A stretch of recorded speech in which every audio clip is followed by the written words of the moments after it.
Good afternoon. Good afternoon, Madam Chair. Welcome to the Finance Committee. Today is Thursday, February 12th. We are going to hear 6 bills today. I'm going to read the bill order. Senate Bill 336, 363, 317, 78, 376, and 392. And we have with us our first bill hearing is Senator Feldman, Senate Bill 336, the Task Force on Responsible Use of Natural Psychedelic Substances. So, Senator Feldman, you get as much time as you need. Gotcha. Your panelists each get 2 minutes. So Okay, thank you very much. thank you, Madam Chair. It's great to be back to my old committee.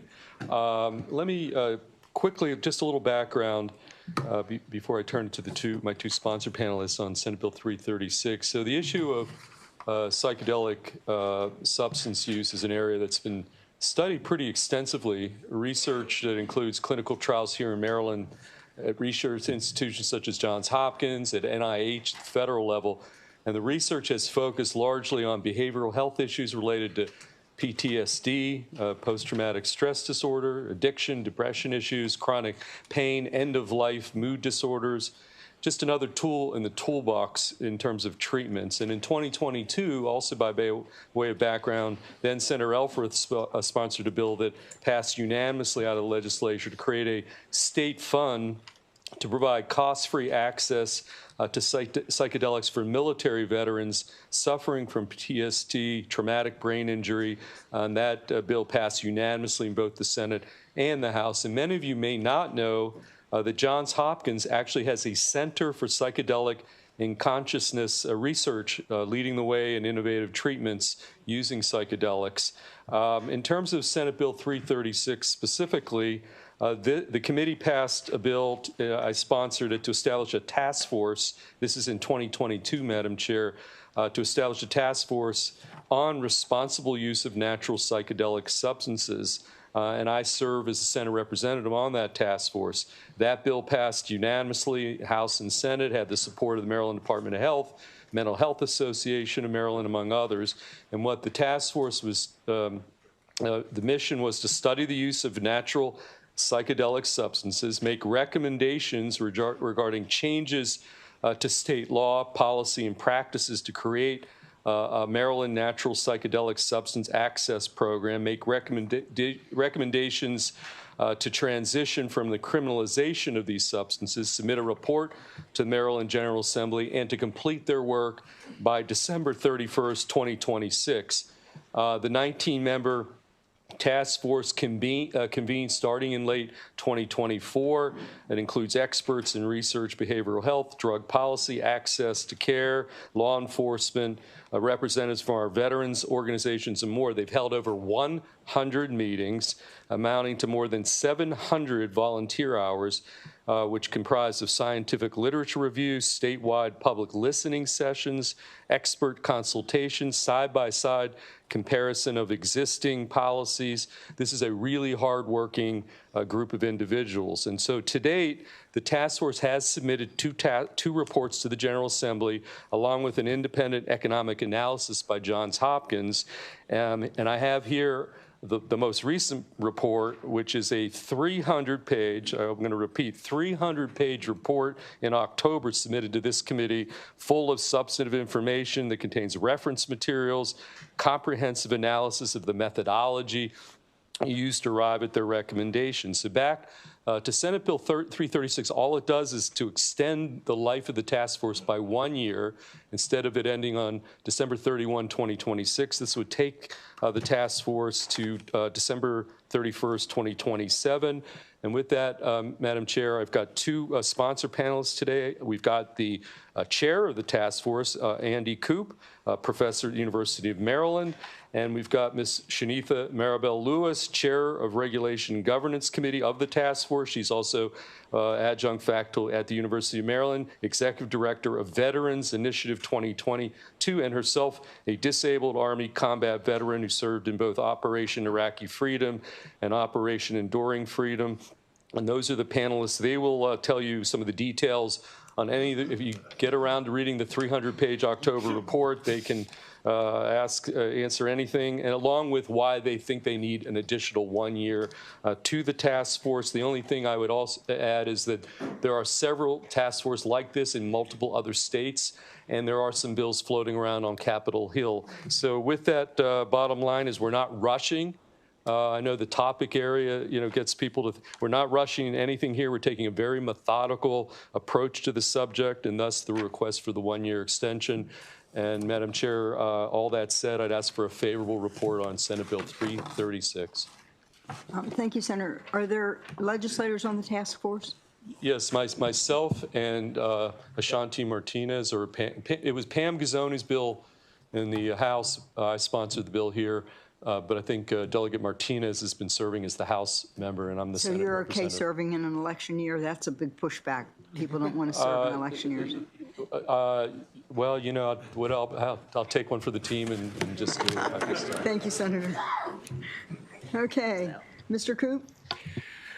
Good afternoon, Madam Chair. My name is Andy Coop, and I am chair of this task force. I have a significant history in areas of drugs with abuse liability because I have a PhD in the area. I have also worked with the US Department of Justice as an expert witness in trials concerned with psychedelics. I do support this bill.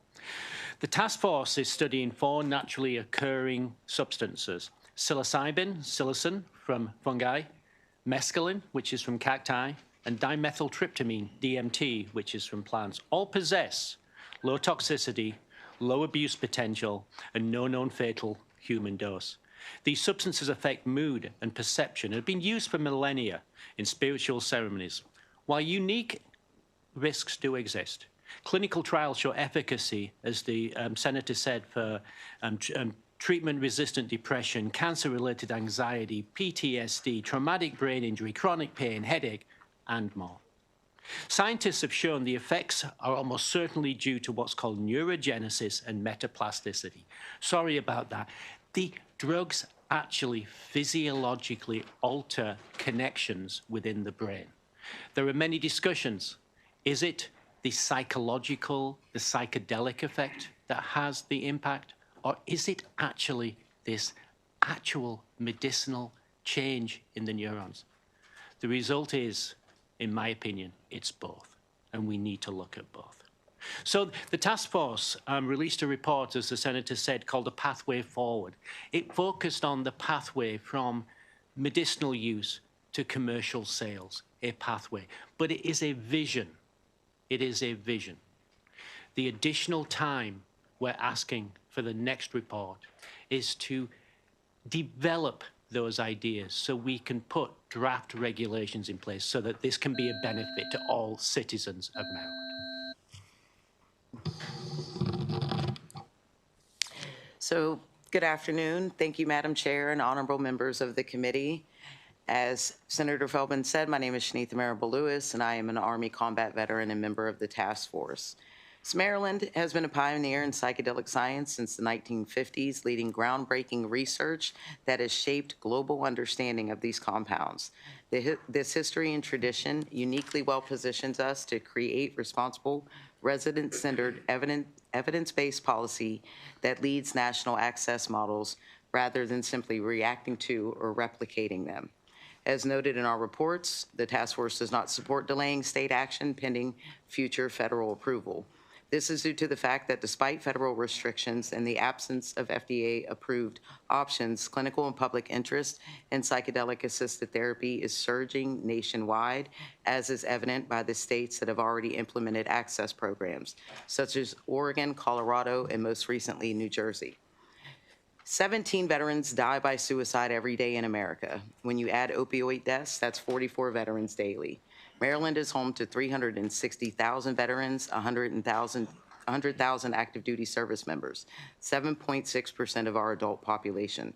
Through my work with the task force and Veterans Initiative 22, I hear the devastating stories and I see the desperation.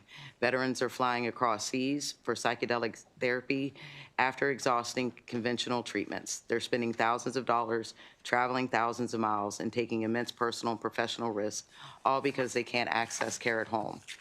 These warriors who have served our nation with honor should not have to leave U.S. soil to access evidence-based mental health care. We have already lost too many of my brothers and sisters in arms to these preventable epidemics. With this extension, the task force can continue our critical work and our mission, crafting safe regulations and ensuring equitable access for veterans, first responders, and underserved communities. I respectfully urge you to support SB 0336. Thank you.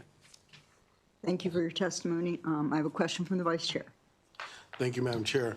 Mr. Chairman, I was looking at the composition of the commission, and I was wondering if there was an opportunity for HBCU participation, but the academic participation is limited to one seat, is the University of Maryland system or Hopkins or Shepherd Pratt. Is there any reason why the academic participation, because it seems like the task force is doing great work, Right. and research is one of those areas where institutions of higher education are able to excel, but oftentimes our historically black colleges and universities are left out of those opportunities. So just curious if there was an opportunity to maybe, be inclusive of that. maybe the chair of the task force or our member.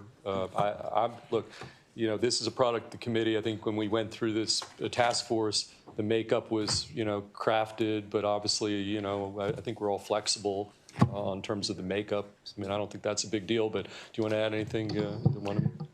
Absolutely not. Of all the individuals on the task force, I think I'm the one academic, and we wanted to make sure that we had broad access of individuals, but adding someone else for that voice would be absolutely. So are you representing a seat for Hopkins? No, I'm representing, I think I'm the University of Maryland. University system. of Maryland. Which institution? I'm at the University of Maryland, Baltimore, the School of Pharmacy. Okay, gotcha. All right, thank you. The only thing I'd say, it's already a 19-person task force, but obviously some additional modifications in the wisdom of the committee is perfectly fine with the sponsor of the bill. Thank you, appreciate it. Just wanted to state that one of the reasons that we're looking for an extension is because we want to have a more diversified group of professionals to come in as advisors and to help us craft these regulations. That's one of the main reasons.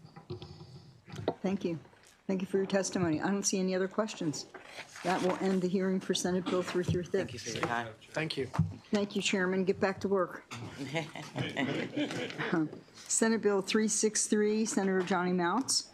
He's going to bring up Michael Lohr and Aaron McNelly. Or McNeely.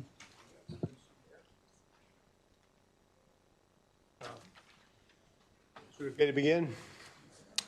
Thank you, Madam Chair, distinguished colleagues. It's my honor to present Senate Bill 636, the Maryland Ireland Trade Commission Membership Termination, Alter, and Extended. It's not the title of the act, that's the title of the way it's written on the legislation. As you recall, last year we had this legislation. We debated it for a while and ultimately decided this was a good idea. And it turns out that it has proven to be successful. The MITC has produced a report after meeting for a year. That report has laid out a sort of a map for the future for this trade relationship with Ireland. However, there's some changes that are being proposed to the commission. We are going to go from two members from the House and the Senate to just one member from each body, and then we'll add two additional members from the private sector. And to explain the bill and give you some more information, we've got two expert witnesses. Miss McNeely serves on the Maryland Ireland Trade Commission already, so she has this year's experience. And then Mr. Lohr, of course, is the Deputy Director, Secretary of State. Thank you. All right, good afternoon, and thank you for having us. Again, I'm Erin McNeely, the Vice Chair of the Maryland Ireland Trade Commission. Governor Moore signed the House bill in the middle of 2024, and our goal was to study and promote trade relations between Maryland and Ireland. All of the seats were filled at about the middle of last year, so we spent the last 6 months of 2025 in a research and findings stage. We broke up into subcommittees that were industry specific and then aggregated all of the data that we found in those subcommittees for the report that was due to Governor Moore at the end of last year. We have already received a lot of positive feedback specific from Commerce, and they are now asking for us to put together a full-blown implementation plan based on the key findings and recommendations of that report. And therefore, we are asking for a 2-year extension and to modify our members slightly, as Senator Motz has just stated. So would you like to add anything?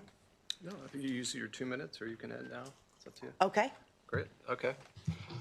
I'll use my 2 minutes, perhaps. Happy to take questions. This is just a sunset extension. I know this was interesting debate. It got resurrected, which is interesting, but I think for good cause. This is a bill that has actually been very serendipitous because we are literally going to be connected with Cork County, which is our sister state, through the Eastern Shore, through a FastNet cable. AWS is creating a FastNet cable, 320 terabits a second. That'll be completed in 2028. It's going to create a lot of opportunity for the high-tech sectors, the lighthouse industries that Governor Moore is really leaning into. And I don't know if you were all at the bill signing, but we had the ambassador from Ireland. It was highlighted by Governor Moore when he did sign the bill. And now we have hopefully a senator that will be on the commission. And we're excited about all the work that's yet to be done. We just had a dignitary that was in town last night. He was at the State of the State. We have a group coming in for St. Patrick's Day.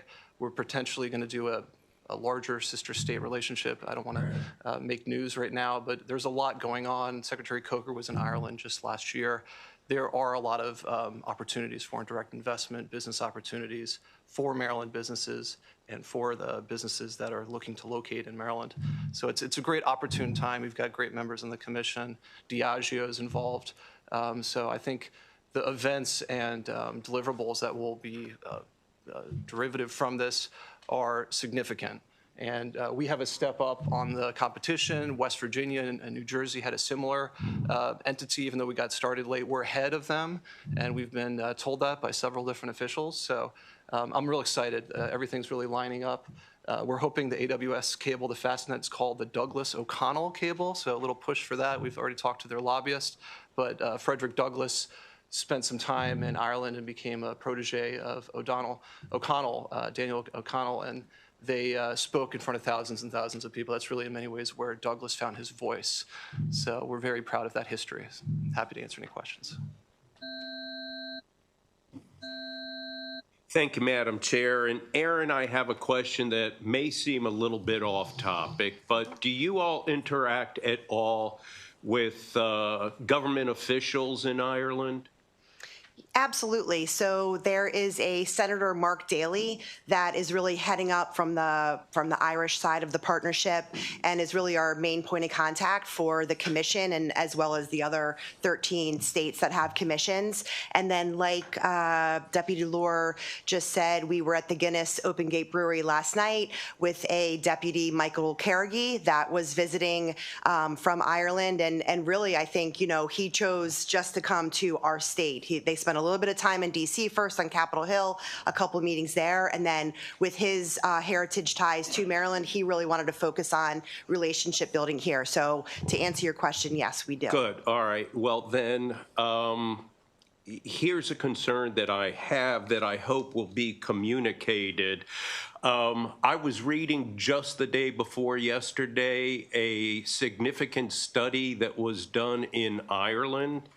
And the study reveals that anti-Semitism in Ireland is higher than any other European nation, and in some instances 2 to 3 times higher in Ireland than in other European nations. And the report also was indicating that much of it is reflected in the way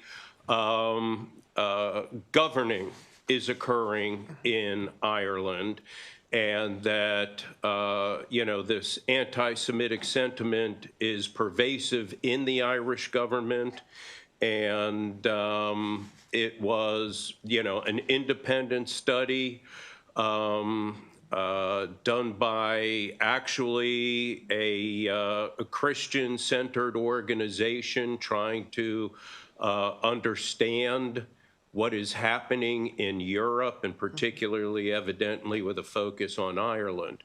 But, I love the notion of improving relations with our friends in Ireland, but this report was terribly alarming and disconcerting, especially as it, included a focus on the reflection of this anti-Semitism within the government. And I hope that's a message that can be communicated through your interaction with government officials there, and share with them that this is not being lost on those of us here, and find it very disconcerting. So just wanted to share that. Thank you. Absolutely, and appreciate the feedback. And I think, that's part of the subcommittees too. We had a cultural subcommittee, and I think that's a great topic to bring back to our cultural subcommittee, where we can, have those conversations, and the goal is to make a difference, right? And have an impact with our delegations when we go over there and our communication. So I very much appreciate the feedback on that. Thank you. Thank you, Madam Chair. Thank you, Senator. Do I have any other questions? I don't see any other questions. Thank you, Senator Mounts. That ends the hearing on Senate Bill 363, Senator, not 636, by the way. 363. Thank you. Next, we have Senate Bill 317 with Senator Brooks, who is here. And Senator Brooks, I think you have Jason Spiegel with you from the Maryland Military Coalition. That is correct. So he's welcome to come to the table with you. Okay. Thank you. Where's Jason? Oh, go. There we go. Okay. Good. Oops. All righty, Chair Beidle and Vice Chair Hayes and members of the committee, thank you for the opportunity to testify on Senate Bill 317. For the record, I'm Senator Ben Brooks. I represent the 10th Legislative District in Baltimore County. Yeah.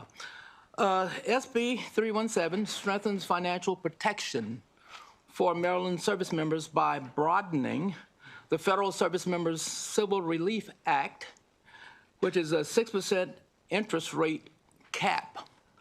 Okay, under the current federal law, the 6% cap applies only to debt incurred prior to active duty. But for many of our Guards and Reserve members, financial obligations do not neatly pause when they are called to serve. When a service member is activated, often with little notice, their household income can change overnight. At the same time, bills continue, expenses shift, and in some cases, new debt may be incurred to stabilize their family during the deployment. SB 317 ensures that that same 6% interest rate protection applies to covered debt during the period of active duty, regardless of when that debt was acquired. This bill does not eliminate principal. It does not permanently alter contracts.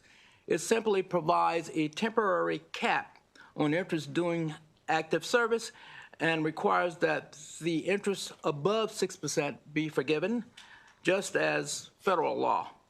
Maryland is home to a significant military population, including active duty, Guards, and Reserve members who stand ready to serve at a moment's notice. SB 317 is a practical, targeted measure that reduces financial stress, protects credit stability, and allows service members to focus on their mission rather than compounding math. Those who answer the call to serve should not face escalating debt as a consequence of that service. SB 317 is not a novel or untested policy. States with large military footprint, that's Ohio and Louisiana, have already adopted similar expansions and have maintained broader interest rate caps for nearly 2 decades without destabilizing credit markets.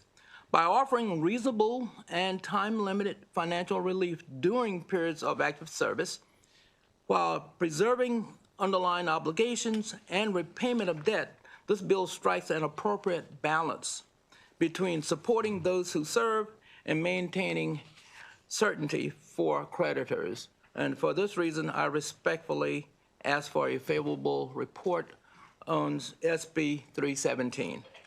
And Madam Chair, if you will, I can entertain questions now, or I can just have my panel go ahead and speak, and then we can entertain the questions. Let's finish your after. panel, and then we'll see if we have questions, Senator. Thank you. I'm Jason Spiegel, President of the Maryland Military Coalition, and we urge a favorable report on SB 317. The bill's protections will be particularly valuable to junior service members whose limited credit history may preclude obtaining credit at other than high market rates. The bill will also benefit service members who need credit but whose spouses cannot find employment.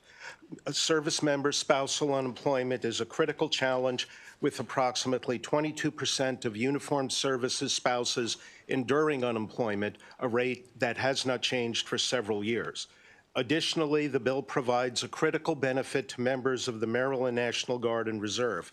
Under federal law, when members of the Guard or Reserve are ordered to active duty, interest rates on their loans are capped at 6%. However, when Guard and Reserve personnel are released from active duty, their interest rates return to market rates, which may be unpredictable and unaffordable for those who sacrifice to serve our country in uniform. Permanently capping those interest rates at 6% provides those who serve our nation with financial certainty in times of economic dislocation and spiraling inflation. As Senator Brooks mentioned, SB 317 is substantially identical to existing and successful statutes in Ohio and Louisiana that have been in effect for 2 decades. In neither state have there been reports that service members have been denied credit because interest rates are capped at 6%. The Maryland Military Coalition urges a favorable report on SB 317, and we would like to thank Senator Brooks, the chair of the Veterans Caucus, for introducing this bill and his leadership on veterans issues. Thank you. Thank you. Do I have any questions at all for our senator or for Mr. Spiegel? Looks like everybody's happy. Thank you. Okay. Thank you for your And testimony. Madam Chair, I think we do have one virtual witness. I do. We typically do everybody that's here, and then we'll go to the virtual. Is that okay, Senator? I'll switch to decaf. Okay. All right. So we do have 2 favorable with amendment. If we can bring up Robert Enton and Evan Richards, Maryland Bankers Association.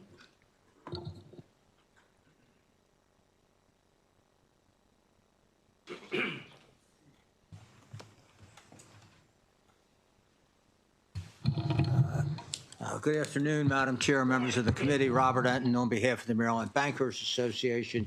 With me today is Evan Richards, who is in charge of government relations for the association. We are favorable with amendments. We did have a meeting yesterday with the sponsor. Of course, you know, this bill obviously it's going to affect banks. This federal law, which every bank in the country, every lender in the country must comply with. I understand that there are 2 states that have enacted a law similar to this. We are seeking feedback, number one, from the 2 states, from the trade associations in the 2 states that have this legislation, and then also reaching out to our state charter banks. As the fiscal note clearly and unequivocally states, this bill will not apply to national banks, federally chartered banks, credit unions, and savings companies.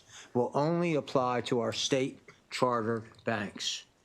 So in Maryland, right now, we have 38 banks. When I started doing this decades and decades ago, we had over 140 banks. Our community banks in your districts, on the Eastern Shore, Montgomery, Prince George's, wherever, they are our state charter banks today. And we're just trying to gauge from them and get feedback from them as to what the impact of this will be. And then we're happy to continue to meet with the sponsor and discuss it and come back to you all with more detailed information as to what the impact would be. Our real only concern is that it's only going to apply to our state charter banks.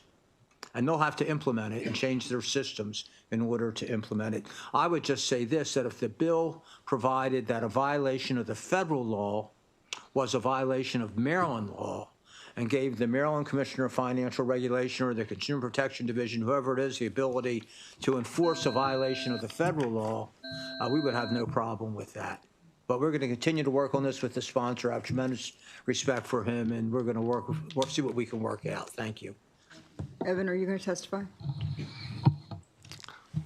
Thank you, Madam Chair. Evan Richards here on behalf of the Maryland Bankers Association. Again, I just want to clearly state, of course, we're not against the interest rate relief here. We just want to make sure our banks can comply with it. That's all, whether that means extending the implementation date or, like I said, we just want to make sure that nobody runs afoul because, God forbid that something breaks out where you see increased military activity. Just want to make sure that our banks have the ability to meet all their obligations in this bill. Thank you. Thank you. I guess it's a federal law that's, Right, it's a federal law. that we, you can't have a conflict, like in a federal bank, you can't give anyone preference on a loan. You don't give a preference to your board members or to your officers. And so I'm a little, I guess this isn't going to apply to federal loans anyway, right? It's only going to be state. I think that's correct. Okay. Let me just say, we have tremendous respect for our veterans, for the military, and we don't want to do anything to negatively impact them. Okay, thank you for your testimony. I don't see any questions yet. Now, we have 2 people signed up virtually, but neither one is on our virtual link. Huh. There's a phone number that's unidentified, and we can't bring that person in if we don't have a name to go with it. So, Okay. have you heard anything from your 2 virtual? Yes, yes, Madam Chair, it's Ashley Burns, and that's the virtual that I have. So we have the names, but Okay. they're not coming up on the Zoom. They haven't checked into the room. Oh. She's calling in. Oh, she's calling in, I'm told. Okay. Yes. Can you tell me how that phone number starts? Can she give me the first 3 digits of that phone number? Kim, do you have the first 3 digits?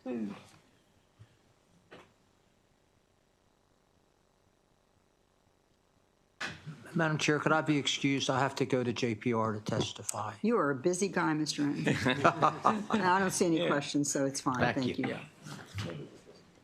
No, we don't have the number, so we can Okay. perhaps. I'm sorry Thanks. about that. Okay. Usually they're in the room waiting when the bill hearing starts, Right, so I don't know okay. what happened. But you Well- had a good testimony, so thank you. Thanks, Thank thanks, you very Chair. much. Appreciate it. That ends the hearing for Senate Bill 317, and we are now going to go to Senate Bill 78, which is Senator Ellis. He's the sponsor, and he is going to bring up Leroy Finch and LaSava Tidwell. Is that correct, Senator?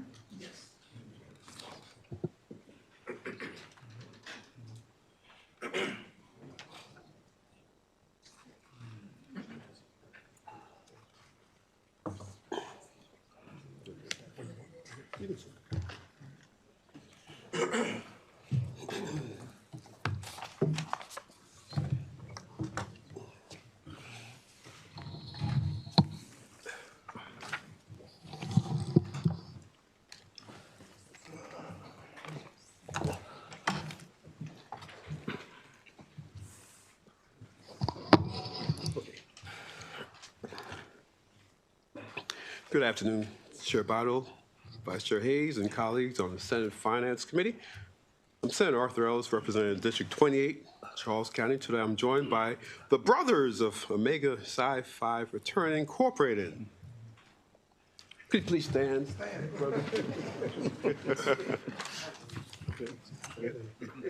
Thank you very much. Appreciate it. You may be seated. Over 100 stakeholders are here today from the Omega Psi Phi fraternity to celebrate and to support Senate Bill 78 and also general lobbying and advocacy throughout the day. A Colleagues, I'm pleased to present and request a favorable report on Senate Bill 78, also called Protect Our Prostate Act. This important public health legislation strengthens patient protections and promotes accurate, responsible use of prostate-specific antigen, PSA, testing in Maryland. A little background for where this bill came from. Several constituents reached out to me because of false positives. They were not told by their doctors that if you do certain things before you get a PSA test, it's proven by research, NIH-sponsored research, that your PSA numbers can be triple what it should be. Things like riding a bicycle up to 72 hours before a PSA exam. Other strenuous exercise within 24 hours. Even sexual activity within 24 hours of a PSA exam can triple your PSA number, creating a very scary test results for men. And when you receive that high PSA test numbers, most doctors will refer you to a urologist. Oh, and they will order, chances are they can order other exams, very expensive exams, imaging exams, which also could lead to biopsies, which are clinical procedure surgeries that produce a lot of pain and suffering and 2 to 4 weeks recovery after PSA, which is a serious surgery. And imagine so many men are driven into this false positive because they're not informed by their physicians or the laboratory companies not to do those 3 examples before a PSA test, especially riding a bicycle, strenuous exercise, and sexual activity. Now, you'll see in your testimony, the MD says it'll be just tremendous paperwork and burden on doctors to really inform these men of the risk and false positives if you engage in sexual activity, ride a bicycle, or strenuous exercise. But this bill calls for just giving them a paper, written paper, hey, don't do these things before your test. Just have a note, pre-printed note on the paper, and just give it to the patient. That's it. I mean, it's not a 30-minute lecture or going into the research, because we're trying to get everyone to trust our doctors, and we are a long way from the Tuskegee experiments where men, especially black men in Tuskegee, Alabama, were under treatment for syphilis, and the doctors didn't tell them that they had syphilis and continued to have it, and they were not really treated. They thought they were being treated, but they were guinea pigs. This bill will educate patients and make them come forward, knowing that their doctors are really informing them of simple things to take care of before a PSA test. We're trying to get more and many more men to be tested because prostate cancer is one of the leading causes of death in men, especially African-American men. Prostate cancer continues to be among the most frequently diagnosed malignancy in men.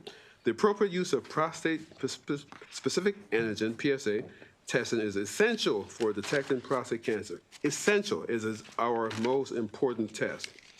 Nevertheless, variations in laboratory procedures and screening guidelines may result in inconsistent outcomes and disparities in patient care.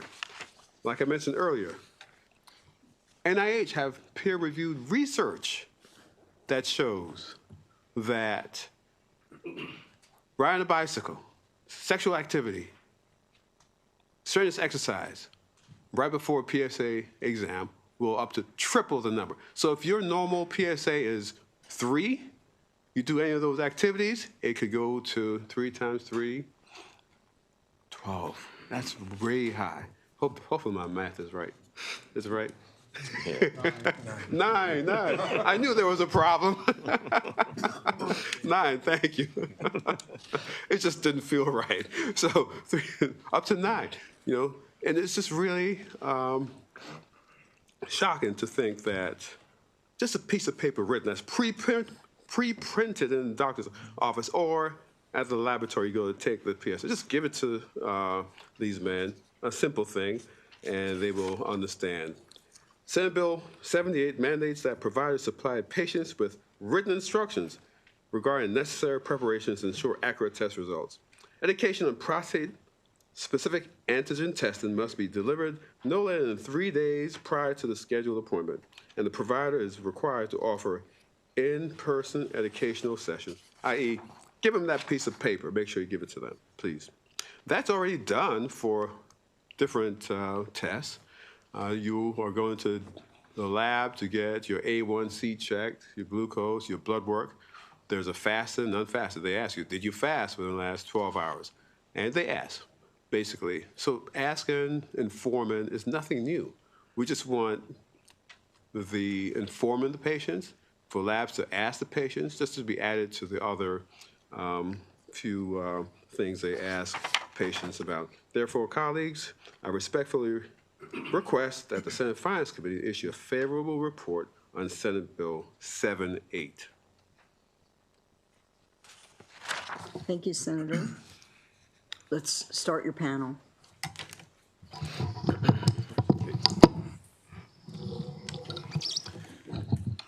Good afternoon. My name is Leroy Finch, Jr., and in February 2023, at the age of 50, I was diagnosed with prostate cancer. It started with a routine PSA test, which revealed higher than normal levels for my age. After a biopsy, it was confirmed that I did indeed have prostate cancer. Naturally, I was anxious, but my doctor took his time to thoroughly explain the results and helped me understand all my options. The support was crucial as I navigated my next steps. Together, we discussed several treatment paths, weighing the benefits and risks of each. Ultimately, I chose active surveillance, and I'm currently getting my PSA levels checked every 6 months, along with an MRI or biopsy every few years as needed. So far, my cancer has remained confined to a small area within one section of my prostate. If this remains the case, I will continue with active surveillance, knowing that my condition is closely monitored. I am grateful to have a range of options and the ongoing monitoring that allows me to reevaluate my treatment plan every 6 months. This approach has given me some comfort, knowing that if anything changes, I can quickly address those changes with my doctor. Therefore, I fully support this bill because I believe it will help standardize discussions about prostate cancer, PSA screenings, and treatment options. I also believe this bill will ensure that others receive the same thoughtful guidance and care that I did. Thank you. Thank you. Who's next? Go ahead. I'm LaSava Tidwell, and I'm here to express my support for SB 78, the Protect Our Prostate Act. For several years, I served as a co-chair of Omega Psi Phi Fraternity Incorporated, Pi Omega Graduate Chapter's Staying Alive Community Health Festival Committee. I work with the chair, Brother Clarence Jeffers, and registered pharmacists to bring prostate screenings as well as other health-related screenings to our underserved West Baltimore communities. Over a 10-year period, prior to COVID, we successfully partnered with Chesapeake Urology to bring prostate screenings to Black men in the communities we serve. Having had careers in the fields of microbiology and the pharmaceutical industry, I know the importance of prostate screenings for early detection of prostate cancer. Again, I am here and we are here to express our strong support for SB 78, the Protect Our Prostate Act. Research consistently shows Black men in the U.S. have the highest prostate cancer incidence and mortality rates, facing a 2.2-fold higher risk of death and often developing more aggressive disease 3 to 9 years earlier than other men. We know prostate-specific antigen testing, while an important tool for the early detection of prostate cancer, is not a definitive diagnostic tool and can produce misleading results that could lead to invasive biopsies or overtreatment, which can lead to participants' anxiety, depression, and stress that impact their quality of life. We also know that the more standardized and more uniform testing requirements will be beneficial to participants and will allow them to make better decisions and achieve better outcomes for themselves and their families. This bill will ensure testing consistency for prostate-specific antigen testing across testing laboratories and home testing kits as well. We urge you to vote in favor of this bill and help create a safer, healthier, and better quality of life for the communities we serve. Thank you for your time and commitment. Thank you. So that's the panel. Can I ask the gentleman's name on the end? Clarence Jeffers. You don't have Mr. Jeffers signed up. Is it part of your panel? He's referenced in the in my testimony, Clarence. Okay. But Senator, is he do you want him to be part of your panel? Do you have a prepared testimony, sir? No. No, so no. He No doesn't have a testimony? prepared testimony. He's just here. Support. Okay. He's just Thank here. you. Yeah, thank you. Okay. Or support. I just Yeah. want to make sure everybody who wanted to testify. Thank you. Appreciate that, Madam Chair. Thank you. I don't see any questions from the committee, so thank you all for your testimony, and thank everybody for coming today and supporting Senator. It's nice to see all of you. Thank you. Thank you. Thank you. We do have one more unfavorable. Mark Edney, MD, American Urological Association. So we'll hear from Dr. Edney.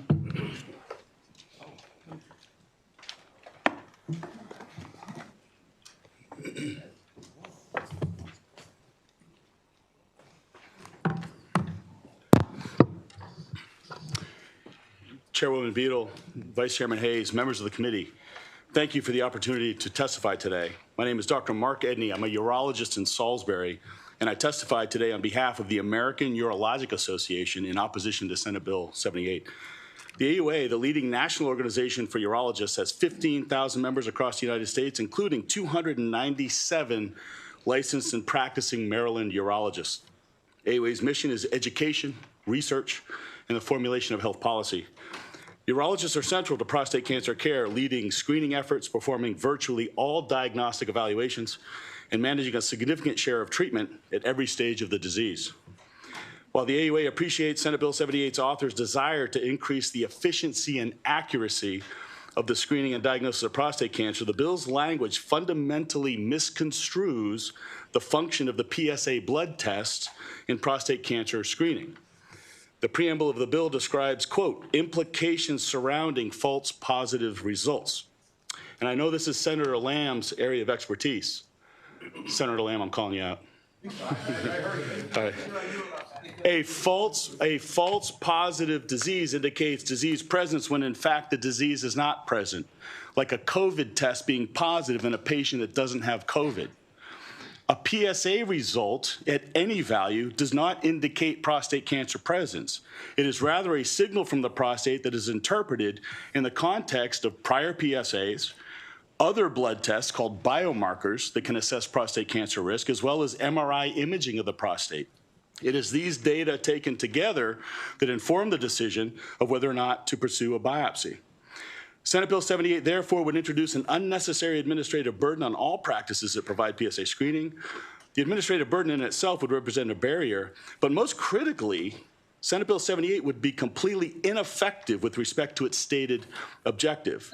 Between 500 and 600 Maryland men will die this year from prostate cancer, with African-American men disproportionately affected, as you've heard in the previous panel. It's all completely true. The General Assembly ought to be facilitating, not impeding, their access to prostate cancer screening. In summary, and wrapping up, Senate Bill 78 would promulgate a fundamental misunderstanding of the use of PSA in prostate cancer screening, delivered in the form of a harmful administrative burden. And I urge the committee to vote no. happy to entertain questions. Do I have any questions for the doctor? Does our doctor have any questions for the doctor? Maybe not. Okay. Senator, you have a question? Yes. Yeah, thank you, Madam Chair. Thank you, Doctor, for your testimony and for the work that you do. In your written testimony, I'll read the second paragraph midway through, directly from your testimony. It says, if a provider orders a prostate-specific antigen test for a patient during a patient encounter, the provider shall provide written information to the patient relating to the necessary preparation for ensuring accurate test results. And you quoted that from the bill, and that's correct. This requirement applies each time a PSA test is ordered, and that's correct. Even when patients undergo multiple PSA tests annually, as the gentleman who testified does it twice a year, each time is good for a PSA test, they should be informed, according to this bill, of the risk of certain activities. You go on to say, quote, such repetitive documentation requirements add unnecessary paperwork to already overburdened clinical workflows and divert limited provider time away from direct patient care. Basically, the written information provided to a patient will say, according to this bill,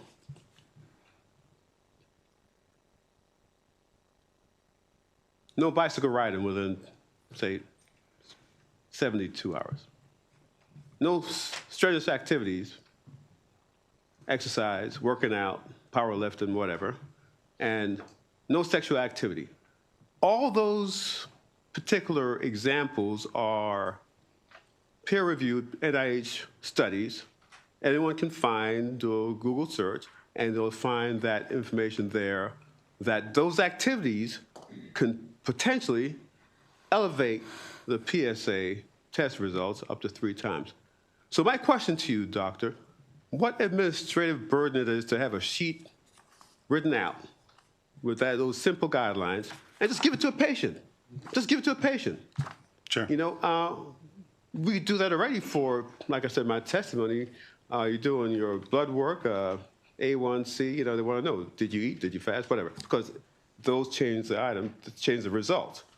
So why not, if those activities change the PSA numbers up to 3 times, why not just give that piece of paper? What administrative burden is that to give a patient that piece of paper saying, be careful with this? Sure. The issue becomes, I mean, yes, I mean, as administrative burdens go, and we are professionals at dealing with administrative burden, and I tell you, it's a #1 cause of burnout and people dropping out of the practice. So this would be one more on top of that. I'm not going to say this is an enormous administrative burden. However, we have to comply with it, meaning you've got to have stacks of printed out sheets. We have satellite offices. You have to have ready available stacks of sheets that have to be handed out. And if we miss one, it's a very short hop. If you put this into statute, it's a very short hop from requiring this administrative burden on PSA testing to a payer. I don't care if it's public or private, saying your PSA was ordered outside of what your state requires by statute. We're not paying for it. Therein represents the burden of potentially obstructing the use of PSA testing. So as an administrative burden, yes, we've got to have stacks printed out. And I'll tell you, I mean, you're right. If there's NIH studies showing that, yes, there may be some effect of bike riding, sexual activity. And I will tell you, this is the stuff that most of us who do what I do tell patients verbally. I don't need a handout. I know this. I tell them. Okay, does that happen 100% of the time? Not at all. Of course not. So the question is, are we going to put into statute a mandate that every provider who orders a PSA test, never mind screening, how many PSA tests are ordered to follow prostate cancer? We've got to hand that thing out every time, according to this bill, according is that as well. But it's not just the administrative burden, but it's rather the language of the bill does not achieve what you're hoping it's going to achieve. Yes, bike riding, sexual activity, strenuous activity may affect PSA. You cited NIH data. I will say that data is a little soft, but it's data. It's there. These aren't randomized controlled trials. These aren't the highest quality level of data, but there's some indication that, yes, these things may affect PSA. Fine enough. There are lots of other things that affect PSA that we have no idea about. Men's PSAs fluctuate who have not had sex, have not had strenuous activity, have not ridden on a bike. You can still get a PSA fluctuation. What do you do with that? I can't warn them against that. So how do we handle that? We handle that clinically as urologists by saying, all right, you had a PSA that was up. I'm not going to jump the gun and send you through right to a biopsy. I'm going to repeat your PSA in a month. I'm going to order some of the ancillary blood testing that can also assess risk. I might order, yes, an MRI, as was mentioned in the panel, to help assess risk. So an elevated PSA is assessed in the context of prior PSA with additional blood testing, potentially with an MRI to determine who might need a biopsy. So we have all of these safeguards in place so that no, a man with an isolated elevated PSA because he has sex last night is not going immediately to biopsy. I understand the intent and I appreciate it because the burden of prostate cancer, as has been testified in the panel, falls disproportionately on African-American men. I understand that. And I work for Chesapeake Urology, and one of the panelists mentioned, yes, Chesapeake Urology has partnered with the African-American community in Maryland to increase access to screening. We are all for this. African-American men need this message. Get your PSA done. What I'm saying is requiring a handout at the point of care in my office is not moving the ball. Okay, in fact, it's yes, an administrative burden, but the language, but it's not affecting what you want it to affect. It's not increasing the efficiency or accuracy of prostate cancer diagnosis, because it's not just these things that have been studied. PSAs fluctuate naturally, which is why we take a cautious approach to any individualized elevation in PSA. I understand, doctor. This is not to eliminate this bill, all the risk, right? And inform as we learn, we adjust, and we kind of learn about these risks. And there are others out there, I understand, but I believe as a policymaking body, as we learn about best practices, we can try our best to really implement them to really make a difference. And that's what we hope to do, to implement these best policies. This will not cure anything, but it will inform and hopefully save a lot of money, because a lot of individuals get private insurance, of course. We try to bring costs down for premiums. People on public assistance, the state pays a lot of money out in Medicaid for individuals for tests like that. So if we can do something to reduce that 30% false positive, I mean, it will save the state of Maryland a lot of money without imposing additional burden. So thank you, Madam Chair. If I might, can I just follow up? No, I didn't answer the question. Quickly, yes. A very quick follow-up. Okay. I really do appreciate what you're trying to do here. I might suggest, rather than the bill as constructed, that a more reasonable and effective, in fact, approach might be to look at CME requirements, particularly for primary care. We in urology know what I've just testified to. We in urology know this. Primary care, who I would actually do a bulk of the PSA screening, may not be quite as familiar. Introducing a requirement for primary care CME, not only prostate cancer screening, colon cancer screening, What's lung cancer CME? screening. You said primary care CME. It's CME, continuing medical education. We all have requirements to do CME credits every year.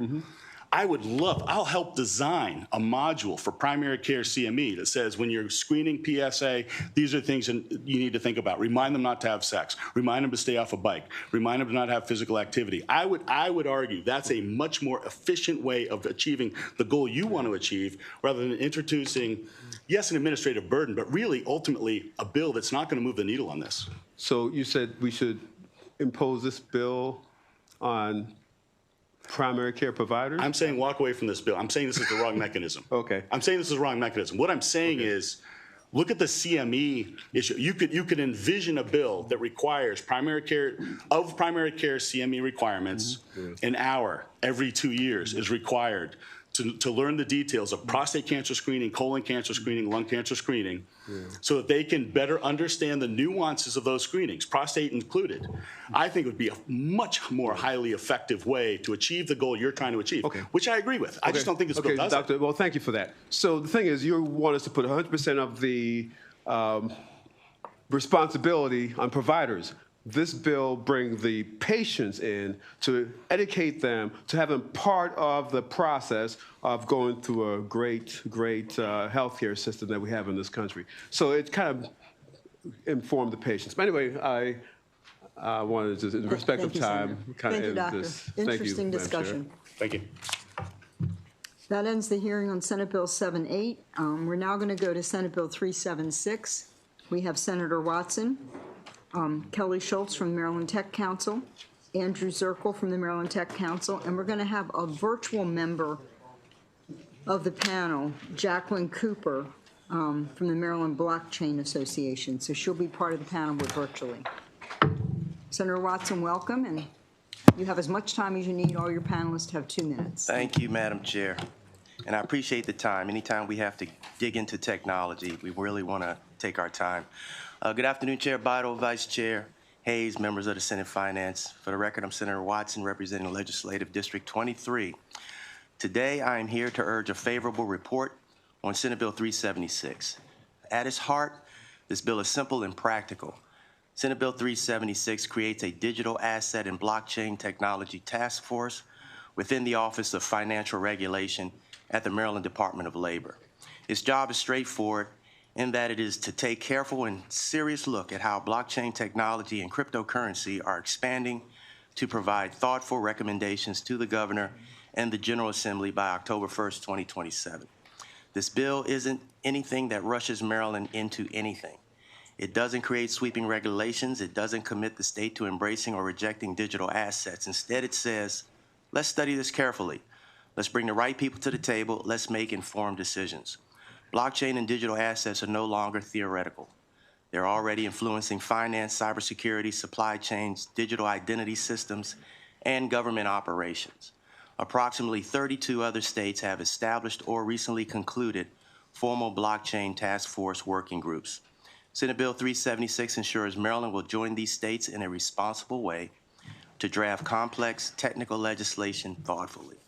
By housing this task force within the Office of Financial Regulation, we're making sure the analysis is grounded in real regulatory experience and consumer protection expertise, which is critical. If Maryland is going to consider expanding or modernizing policy around blockchain and digital assets, it must be done with a strong understanding of financial oversight and risk. And just as importantly, this bill is fiscally responsible. The total cost is modest, $49,000 in 2027, $53,000 in 2028. Both come from special funds, not general funds, but there's no impact to revenue. Task force members aren't compensated or reimbursed for travel, minimal travel expenses. This is a time-limited, focused effort with a clear deadline and deliverables. The alternative is to wait, to react instead of planning, and to address issues only after problems arise. And that's not how Maryland has traditionally approached emerging industries. We've led in cybersecurity, biotech, and financial services because we've taken smart, proactive steps. And the bill follows the same model and allows us to ask a couple key questions. How do we protect consumers? How do we create regulatory clarity for businesses? How do we attract innovation and high-paying jobs? How might blockchain improve government efficiency? Where are the risks, and how do we address them early? The bill does not assume the answer. It simply ensures we gather information necessary to make the right decision. So in a rapidly evolving technological landscape, taking the time to study this, consult, and plan is not hesitation, it's responsible governance. Now, to ensure we bring the right people to the task force, I've offered an amendment at the request of the state treasurer, because they want to be a part of this, as well as the Office of Attorney General, who wants to be a part of this, and the Maryland Bankers Association would like another seat at the table, because this is that important.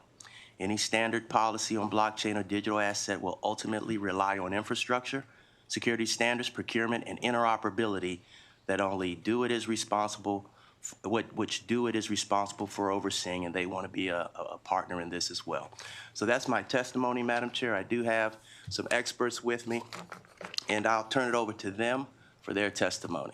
I'd like to start with Jackie Cooper from the Maryland Blockchain Association. That's what we'll do. Thank you, you. Senator. Jackie, you want to give us your 2 minutes? Thank you so much, Madam Chair, Vice Chair, members of the committee. For the record, my name is Jacqueline Cooper, and I serve as the CEO of the Maryland Blockchain Association. And I'm appearing today to strongly urge the favorable report on the Senate bill establishing this task force. The technology we are discussing today is no longer a peripheral curiosity. It is the structural scaffolding of the 21st century economy. As a state, we have a binary choice. We can be the architects of this new digital landscape, or we can be the passive tenants of frameworks designed by our neighbors. Establishing the task force is a critical first step in ensuring Maryland chooses the former. Maryland is joining a robust growing movement of states that recognize the technical expertise as a prerequisite for effective legislation. As it's been mentioned, over 30 United States have established either formal blockchain task force working groups or study commissions.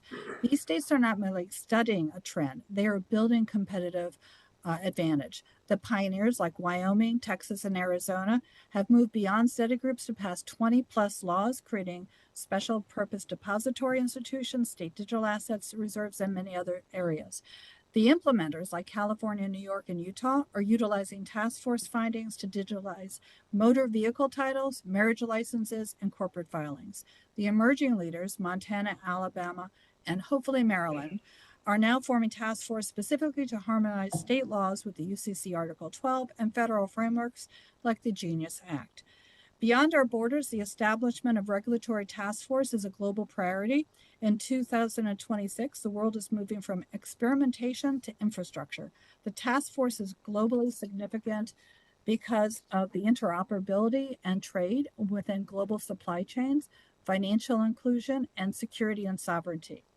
The Maryland Blockchain Association is ready to offer our technical expertise to the task force. We're already building the workforce through our 2026 Blockchain Bootcamp event, and we definitely request a favorable report on this legislation. Thank you. Thank you, Jackie. And then we're going to hear from Andrew. Thank you. Good afternoon, Chair Beidel, Vice Chair Hayes, and members of the committee. For the record, my name is Andrew Zirkle, here on behalf of the Maryland Tech Council, and happy to support Senate Bill 376. SB 376 creates a thoughtful and structured approach to understanding digital asset and blockchain technology. Blockchain and digital assets are a rapidly evolving sector with significant potential to drive economic growth, attract investment, and create high-quality jobs in Maryland. SB 376 brings together a number of relevant stakeholders, elected officials, state agencies, industry experts, and academia to collectively evaluate the regulatory landscape. This inclusive approach promotes informed decision-making grounded in technical expertise and real-world experience. Establishing this task force signals that Maryland is open to innovation and committed to smart, balanced policy development. As blockchain technology continues to mature, Maryland should remain competitive in attracting companies and talent in this space and should demonstrate that we are in the forefront of supporting emerging technology sectors. For these reasons, the Maryland Tech Council respectfully urges a favorable report on SB 376. Thank you, Andrew. All right, so my vice chair has a question. Senator, you know, this year we're looking closely at these task force. I was reading through the legislation, and there's 2 members to be appointed by the Senate President and 2 members by the House. You might want to think about that a little bit. I know it's going to be 2 years by the time that they deliver some type of report, but with it being so few members, I think there's consideration given to the amount. And I appreciate that, Senator. And those folks to be selected, my anticipation was that they would all come from the Joint Committee on Cyber Technology and Biotech. But I do understand the current landscape that we're in. I appreciate that. Thank you, Madam Chair. Thank you. Thank you, Madam Chair. And really just a comment to follow up on the Vice Chair. You know, again, we have a number of bills that deal with these task force. And not to say that this isn't a good idea, I think it really is. Madam Chair, last year, you might remember we talked over and over again about the work group on artificial intelligence implementation. Amber's shaking her head, remembers that we had a number of amendments at the end to add all these different people in. According to the website, I don't even think that the committee has been, or the work group has been fully staffed or selected or anything like that. So I just want to say, if we're looking at these very important issues, if we want to move forward with it, I think at some time we have to also make sure that we're taking a look at those that we've passed already and making sure that they're doing what they're supposed to be doing. And maybe that, not to put all on you, Madam Chair, but maybe we need to make sure that we're seeing, you know, what we've asked to be done already be done so we can continue to pass good ideas like this one. Thank you. Thank you, Senator. Senator Reed. First of all, I want to commend I don't know if he's still technically my constituent, but my constituent, Mr. Zirkle, for doing a great job testifying. I was curious, Andrew, if you could help me understand, or Senator Watson, but I was curious, Andrew, your thoughts on what's an example of a deliverable from this task force? Because I hear all the time from lots of, I call it random constituents, meaning just people out of the woodwork that contact me that I've never heard from before, or that I know in my personal life, and they bring up blockchain, they bring up, obviously, crypto. There's a lot of interest. And I'm learning about it, but it's kind of like haphazard. Read a little about this kind of thing, and then this thing pops up, So what would be a good example from the Tech Council's perspective of what you're really wanting to get out of this as actual deliverables, recommendations? Well, Senator, I think there are a lot of, as the technology has matured over the last couple of decades, we're finding that there's some real world use cases for blockchain to be implemented, not just in the private sector, but also in government. There are some states and localities that are trialing the use of blockchain as a ledger, right, for property records. And so that way the ledger is secure and it's something that's always available to be seen. And so that's just one example, but this task force would have the opportunity to evaluate things like that and determine if there's areas where Maryland can advance, the way that we use blockchain in the state. Would you say that the primary goal of this task force then is how governments utilize it, or is it consumers, or is it a combo? And I think that I'm following up on Senator Hershey's question because I think we need to look at this closely, but his example is great that we get these task forces, and we've all been assigned to task forces, and it's like 6 months later they finally tell you, oh, we might have a meeting next month, So I want to get it right. So just curious. Sure. What's the goal? What's the main audience for us? I don't think it's exclusive to government. I think in general, we just want to broaden the opportunity for this technology to be used in Maryland. I also think about how it's used in the banking and financial sectors, and how a lot of our regulatory approaches to dealing with digital assets haven't accounted for blockchain, right? So having an idea of where we stand as a state and what needs to be done to make sure that we can accommodate these new technologies, whether it's a government approach, whether it's an approach to bring in more resources in the private sector.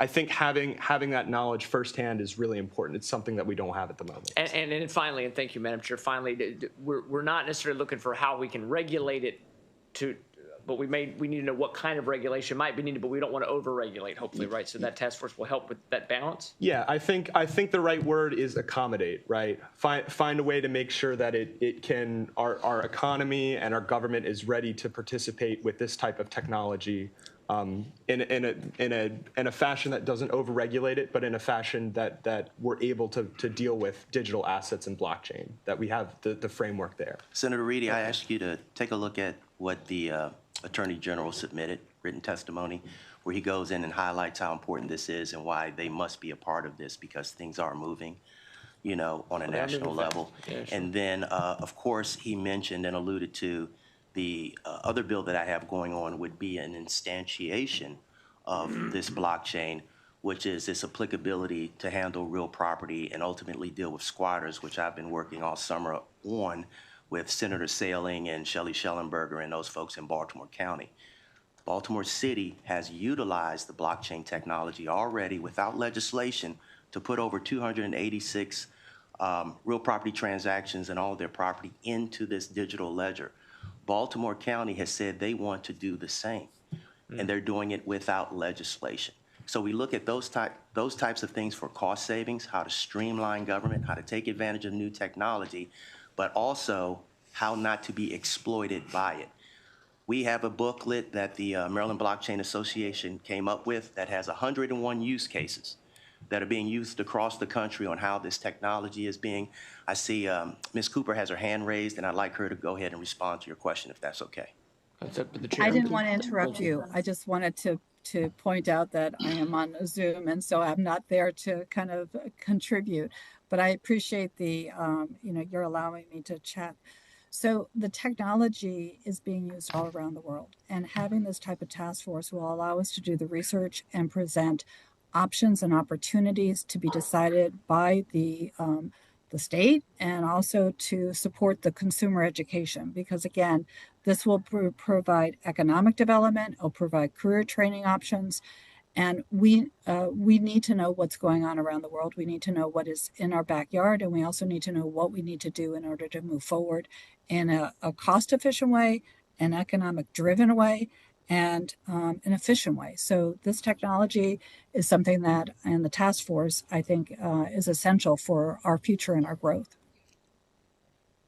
And lastly, Senator Hayes, you know, I was thinking about what the important point you just dropped off where we are, you know, and I'm more than amenable to extending the date to give us time to not focus on that in the near term, if you know what I mean, and then wait till the appropriate time when things kind of settle down from a political nature where we can really focus on this. I don't want to push it off till next session, but I can agree to accommodate a delay so that we don't impact those colleagues of ours who have some other things to do. I don't see any other questions. I know this is the big issue right now, though. I keep hearing blockchain. Last year I worked on some crypto issues, and, you know, waiting 2 more years may not be the answer either, so we'll have some time to look at it. Thank you, Senator Watson. Thank you, Madam Chair. We have Evan Richards and Robert Enton from Maryland Bankers, if they aren't in some other committee right now. Looks like Evan is here. Oh, thank you, Madam Chair. Yeah, it'll be just me. We'll give everybody some relief on this Thursday afternoon. Again, Evan Richards here on behalf of the Maryland Bankers Association. You know, that's new technology isn't always bad, but I think when you're talking about digital assets and cryptocurrency, you know, decentralized finance was meant to do one thing, and that's disrupt traditional finance systems.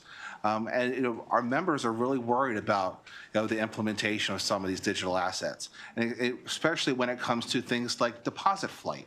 You know, look at the core of banking. You know, want to make sure that, you know, deposits stay in the banking system, so that way banks can make loans to your constituents and your businesses in your districts.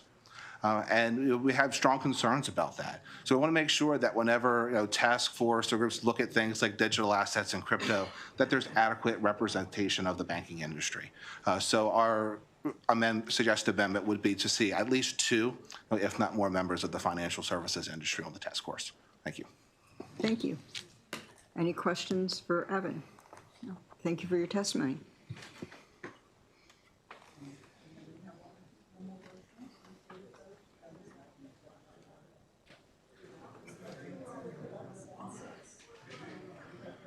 We have Senate Bill 392, Maryland Technology Development Corporation.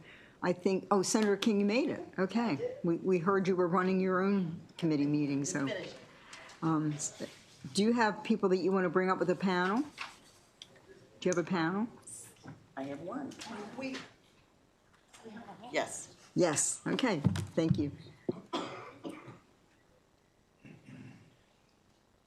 Good timing, Madam Chair.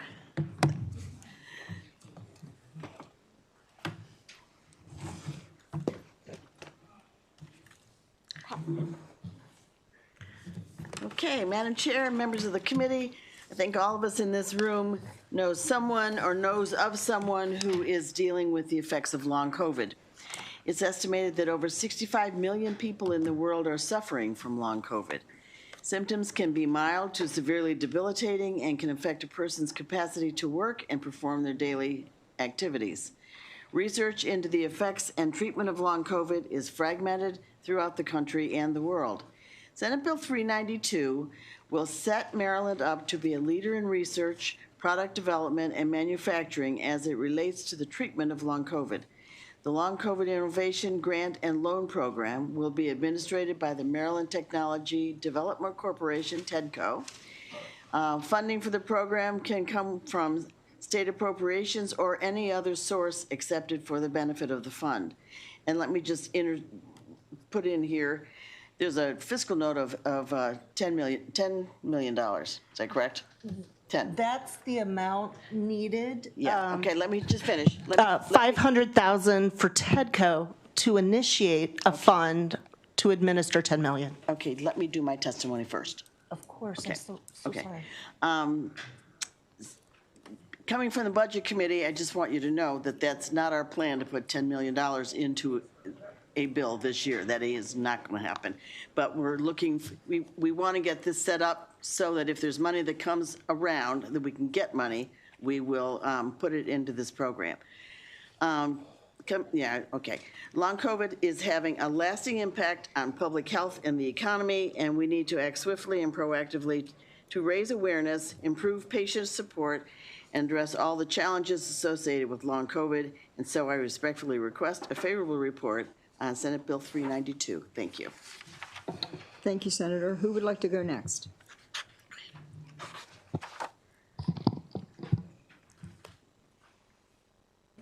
Madam Chair, Mr. Vice Chair, and members of the esteemed Senate Finance Committee. For the record, I am Bridget Collins, Chair of ME Action Maryland, presenting Senate Bill 392, Long COVID Innovation Grant and Loan Program.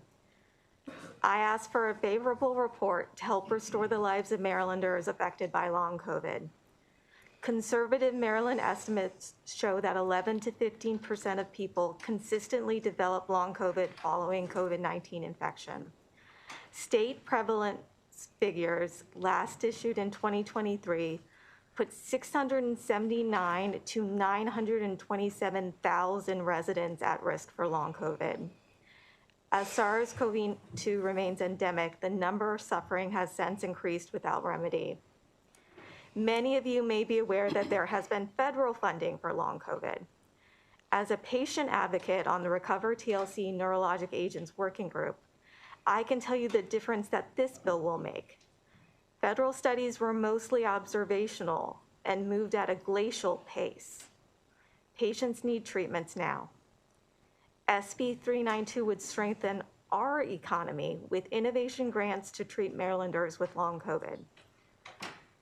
Passing this legislation would enable TEDCO to function as a commission utilizing private and public funds as grants and loans to fund research, accelerating the search for diagnostics, and one day a cure.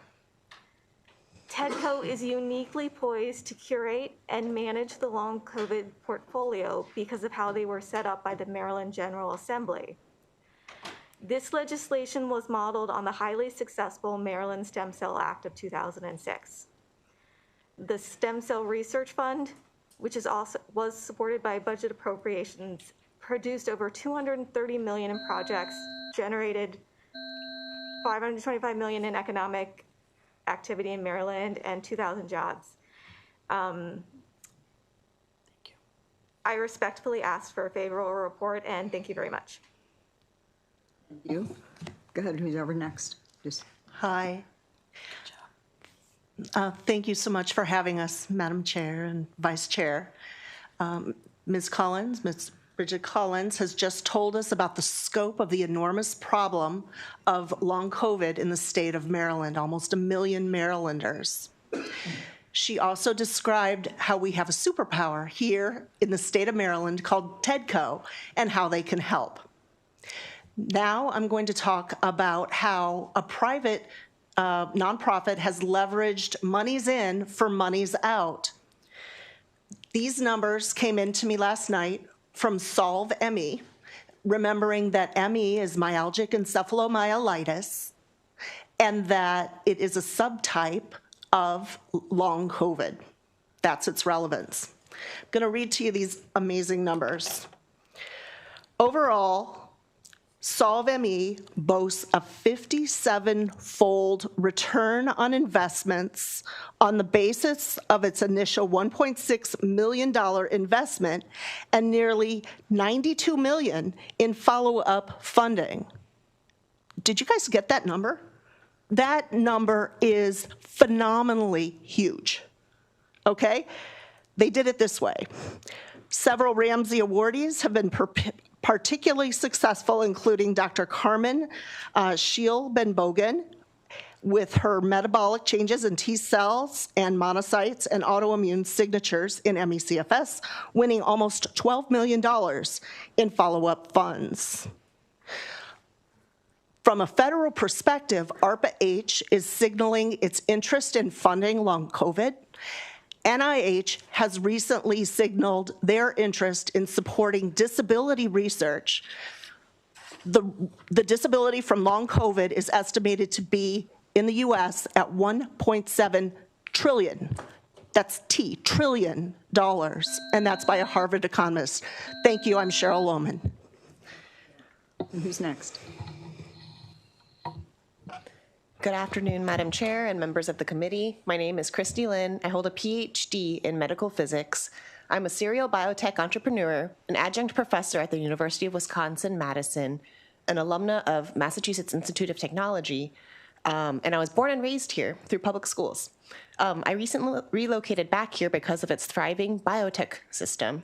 I'm here in support for SB 392. The challenge with long COVID is that there still lacks diagnostic tools, treatment protocols, and care pathways.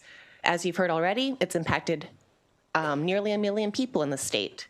What is also important to know is the federal appropriations lapsed, and also the backbone for early stage biotech funding expired last October. This is through the SBIR and STTR programs, making it really hard for early stage and startup companies to get that first dollar. So for the first time in decades, there's a vacuum in federal early stage funding. At the same time, private investors are looking for opportunities, but they need a credible structure and scientific review process to evaluate these long COVID innovations. This bill would make Maryland the first state in the nation to establish a dedicated long COVID innovation program. No other state has taken this step.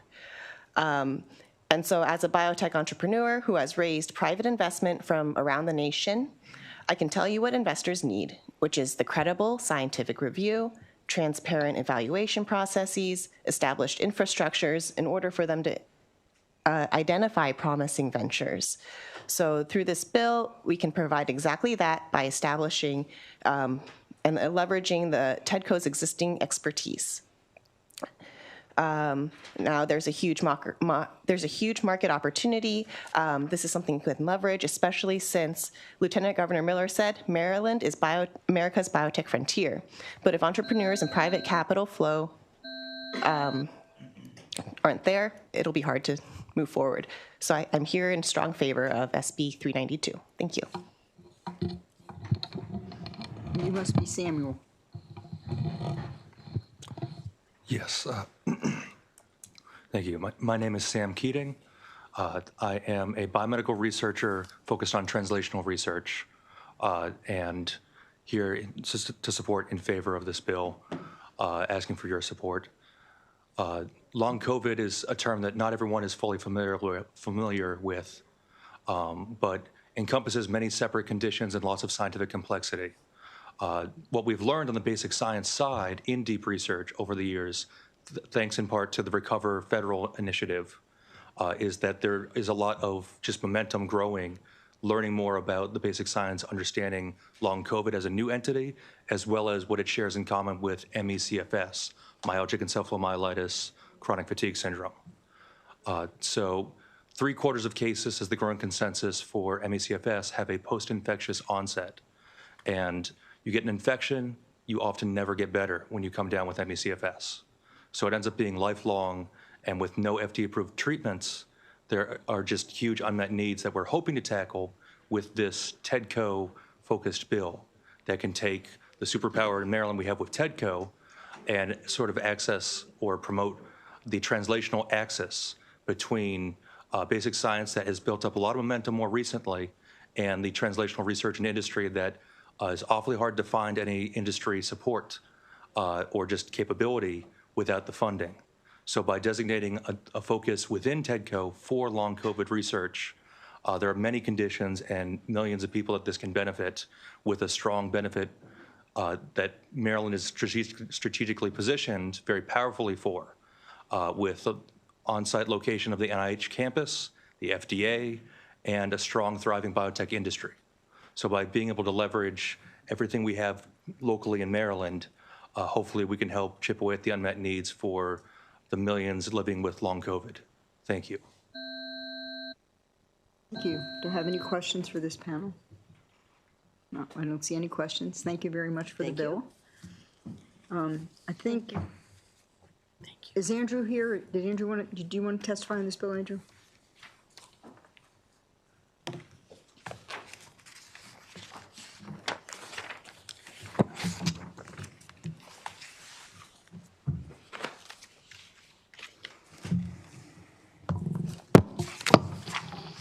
I can make this quick so as to not belabor the points of the wonderful panel that came before us. Good afternoon, Chair Beidle, Vice Chair Hayes, and the committee. Here on behalf of the Maryland Tech Council, Andrew Zirkle for the record, supportive of Senate Bill 392. Thousands of Marylanders continue to experience lingering long COVID symptoms that impact their health, productivity, and ability to work.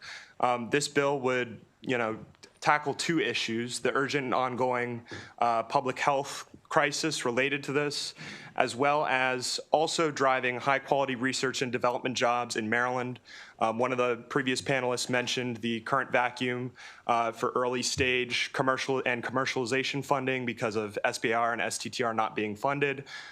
This bill would help ensure that Maryland's robust life sciences sector can continue to help both provide treatment as well as provide economic benefit to the state of Maryland.